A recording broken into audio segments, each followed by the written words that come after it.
और दीप प्रज्वलन के साथ ही सीधे मंच पे जी दीप प्रज्वलन करते हुए मुख्य अतिथि आज के इस सम्मेलन पर स्वागत किया गया। जिला पंचायत अध्यक्ष श्री राम संजय चौधरी जी द्वारा माल्यार्पण और अतिथि का सम्मान विशिष्ट अतिथि का भी मंच से सभी अतिथियों से आग्रह है क्रम से अभिनव उपाध्याय जी से आग्रह विशिष्ट अतिथि श्री राम कुमार कुंवर जी का अंग वस्त्र डालकर सम्मान करें। माल्यार्पण भाभी जी से आग्रह है मुख्य अतिथि का पुष्प गुच्छ देकर। महिला मोर्चा की जिला अध्यक्ष डॉक्टर रोरी सिंह जी से मेरा आग्रह है कि वो भी पुष्प गुच्छ देकर मुख्य अतिथि का सभी सम्मानीय मंडल अध्यक्षों से हमें आते मुख्य अतिथि का विशिष्ट अतिथि जी का चौहान जी ये काफी देर से प्रतीक्षा में थे अपने नेता को सुनने के लिए। माननीय भाभी जी द्वारा मुख्य अतिथि का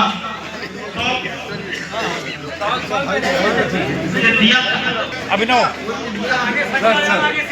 कार्यक्रम के संयोजक रामनिवास गिरी जी से आग्रह है कि मुख्य अतिथि का अंग वस्त्र हम सबके पूर्व जिलाध्यक्ष रहे वर्तमान में रामनगर ब्लॉक मंच पर बड़ी भीड़ है लेकिन अपने क्रम से चंद्रमान गुप्ता अब मंच के सभी लोग बैठ जाएं और जी स्वागत का क्रम मंच की अब मैं चाहूंगा सीधे समय ज्यादा हो रहा है स्वागत का क्रम समापन की तरफ है। भारत के प्रधानमंत्री के रूप में 1996 में पहली बार प्रधानमंत्री बने, फिर 1998 में। उसी क्रम में मुझे याद आता है जब लाल कृष्ण आडवाणी जी ने बॉम्बे अधिवेशन में अपने उद्बोधन में नारा दिया अब की बारी अटल बिहारी। प्रधानमंत्री का चेहरा उन्हें बनाया गया 1996 के चुनाव में। 1996 के चुनाव में जब उन्हें चेहरा बनाया गया अटल जी ने आडवाणी जी से कहा ये आपने क्या कर दिया। उन्होंने कहा नहीं ये मुझे करना ही था। और मुझे उस समय की एक घटना और जोड़ती है। गोविंदाचार्य जी उस समय संगठन मंत्री थे। वो आडवाणी जी के पास पहुंचे और उन्होंने कहा कि ना आपने कोई बैठक की ना कोई व्यवस्था तय की और आपने सीधे अटल जी का नाम प्रधानमंत्री चेहरे के लिए घोषित कर दिया। उन्होंने कहा नहीं वही उपयुक्त थे, उन्हीं का चेहरा बड़ा है, वो अच्छे वक्ता है, राष्ट्रीय स्तर पे उनकी पहचान है, उन्हीं को प्रधानमंत्री का चेहरा बनाना मेरी जरूरत थी, मैंने उसे पूरा किया। एक कहानी उससे और जुड़ती है। विपक्ष के नेता बाकरलाल कोटेदार, उनकी दोस्ती थी भारतीय जनता पार्टी के सांसद कृष्णलाल शर्मा जी से। वो बार बार शर्मा जी को समझा रहे थे कि आप लोगों को प्रधानमंत्री का चेहरा बना के तब चुनाव में जाना चाहिए, लेकिन जब तक आप प्रधानमंत्री का चेहरा बना के नहीं जाएंगे तब तक ये चुनाव राष्ट्रीय स्तर पे खड़ा नहीं होगा भारतीय जनता पार्टी के लिए। कृष्णलाल शर्मा जी को कई राउंड उन्होंने समझाया। उन्होंने कहा क्यों नहीं आडवाणी जी हो सकते हैं, क्यों अटल बिहारी वाजपेयी। उन्होंने कहा देखिए वो जिस जाति से आते हैं उसकी संख्या ज्यादा है, राष्ट्रीय स्तर पर उनकी पहचान है, अच्छे वक्ता है, नरम पत्ती नेता है। आडवाणी जी का चेहरा कट्टरपंथी था, हिंदू संगठन से जुड़ा हुआ था और सरकार बनाने के लिए जो संख्या की आवश्यकता थी उसके लिए अटल जी का ही चेहरा बेहतरीन है। बस्ती में और सिद्धार्थनगर में दूरी नहीं, लेकिन मुझे कहने में बहुत गर्व हो रहा है कि जब से जगदम्बिका पाल जी सिद्धार्थनगर के सांसद हुए हैं तब से इतना विकास हुआ है कि बस्ती वाले हमारे समझ से पिछड़ गए। विशेष अतिथि के रूप में सिद्धार्थनगर के पूर्व जिलाध्यक्ष और अभी मंच से जिनका उद्बोधन हम सबको प्राप्त हुआ, ऐसे बस्ती जनपद के पूर्व जिलाध्यक्ष गौ सेवा आयोग के उपाध्यक्ष, बस्ती के प्रथम नागरिक, जिला पंचायत के अध्यक्ष आदरणीय संजय चौधरी जी, रुधौली के निवर्तमान विधायक आदरणीय संजय प्रताप जायसवाल जी, महिला मोर्चा के जिला अध्यक्ष आदरणीय रोली सिंह जी, इस कार्यक्रम की अध्यक्षता जिनके द्वारा की जा रही है ऐसे जिले के लोकप्रिय जिला उपाध्यक्ष बड़े भाई प्रत्युष सिंह जी, और मंच में उपस्थित हमारे 25 दिसंबर 1831 में पंडित मदन मोहन मालवीय, दो ऐसे महापुरुषों का जन्म होता है एक ही दिन में। और जिस समय पूरा दुनिया हम 25 गुड फ्राइडे के नाम से मना रहे थे, उसी समय उन महापुरुषों का अवतरण होता है। और दोनों महापुरुष समय समय पर देश की संस्कृति, सनातन समाज का उत्थान, शिक्षा के माध्यम से समता, ममता, समरसता मूलक समाज की स्थापना के लिए संघर्ष रहते हैं। ऐसे में अटल बिहारी वाजपेयी का जब जन्म हुआ, एक पूरे पूरा परिवार था, 7 भाई बहनों में अटल बिहारी वाजपेयी थे। अटल बिहारी वाजपेयी की लोकप्रियता और अटल बिहारी वाजपेयी के संस्कार को अगर हम जानना चाहते हैं तो जब वो 14 वर्ष के थे, कहा जाता है कि 1938 में उनका संपर्क राष्ट्रीय स्वयंसेवक संघ के संपर्क में जब आया और 1939 उनके पिता कृष्ण बिहारी वाजपेयी कभी नहीं चाहते थे कि बच्चा संघ के शाखाओं में जाए, लेकिन उनकी बहन एक साक्षात्कार में बताती हैं कि अटल को संघ से इतना प्रेम था कि बगैर शाखा में जाए रुक नहीं पाते थे। पिताजी नाराज ना हो इसके नाते धीरे से जाते थे, हम पीछे से उनका लेकर और पैंट और बेल्ट और टोपी धीरे से फेंक दिया करते थे। पिताजी के गैर जानकारी में वो लगातार संघ के शाखा में थे। जिस 14 वर्ष की अवस्था में जब हाई स्कूल में थे, उन्होंने एक कविता लिखा जो कविता आज भी अमर है, जिसे हर व्यक्ति कहीं ना कहीं गुनगुनाता है। वो कहते हैं कि तन हिंदू रग रग जीवन मेरा। जिनकी एक ख्याति है वैसे आदरणीय जगदम्बिका पाल जी इस कार्यक्रम की अध्यक्षता कर रहे हैं। भारतीय जनता पार्टी के जिला उपाध्यक्ष श्री प्रत्युष विक्रम सिंह जी, इस क्षेत्र के पूर्व विधायक,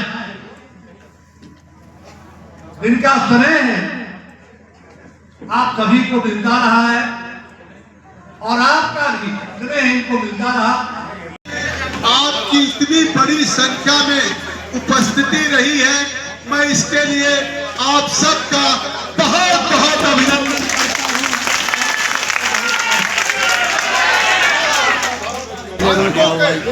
को स्मरण कर रहे हैं, उनके व्यक्तित्व और कृतित्व पे हमारे तमाम वक्ताओं ने विस्तार से कहा है। आज उन्हीं पश्चिमों में चलने वाले आदरणीय राम कुमार जी का भी मैं उनका भी स्वागत करता हूँ, आपका प्रतिनिधित्व करते हैं। आज जिला परिषद अध्यक्ष के रूप में बैठे हैं, ये मेरा सौभाग्य है कि वो आज इस जनपद के जिला परिषद के अध्यक्ष हैं, लेकिन आज भी उनका हमारा रिश्ता पारिवारिक और पुत्र की तरीके से है, उनका भी स्वागत करता हूँ।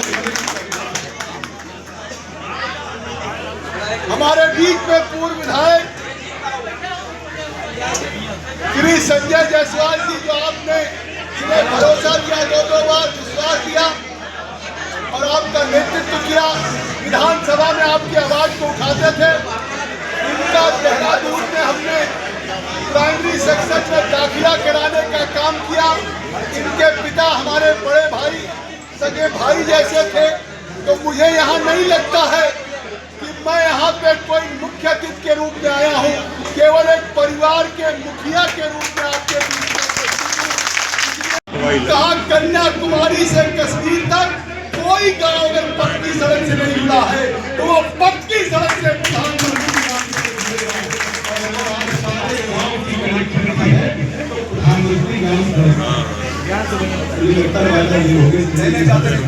मुझे लगता है कि आज अटल जी के व्यक्तित्व और जिस तरह से अटल जी ने पहली बार सार्वजनिक जीवन में एक सुशासन स्थापित किया और उनके कार्यकाल का सबसे बड़ी पूरे विश्व के लिए एक संदेश है कि लोग राजनीति, चुनाव, सत्ता के लिए करते हैं, लेकिन अटल जी ने कहा कि Bharatiya Janata party with a difference है, ये दूसरी पार्टियों से भिन्न है और दूसरी पार्टियों से भिन्न है तो भाजपा सत्ता के लिए सार्वजनिक जीवन में नहीं, सिद्धांतों के लिए।